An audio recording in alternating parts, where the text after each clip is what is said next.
Congress party के leader जो अमेठी से हार गए, वो कह रहे हैं कि ये मुल्क हिंदुओं का है। वो कह रहे हैं कि मुल्क हिंदुओं का है और अच्छा हिंदू ही इस देश का प्रधानमंत्री बनेगा।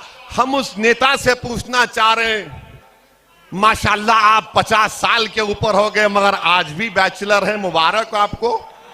मगर ये तो बताओ कि ये अच्छा हिंदू कौन है? अच्छा हिंदू कौन है? आपके वालिद राजीव गांधी वजीर आजम थे, बाबरी मस्जिद के ताले खोले गए, वो अच्छे हिंदू थे नहीं थे? बताओ।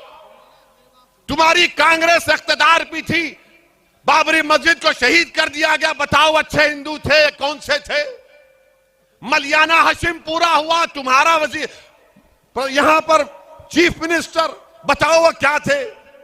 मेरे अजीज दोस्तों और बुजुर्गों, याद रखिए ये तमाम के तमाम हिंदुत्व आइडियोलॉजी को मानने वाले, हिंदुत्व आइडियोलॉजी को मानने वाले, चाहे अखिलेश हो, चाहे राहुल हो या दूसरे पार्टियां हो, वो इस बात की कोशिश कर रहे हैं कि सबसे बड़ा हिंदू कौन है इस देश में।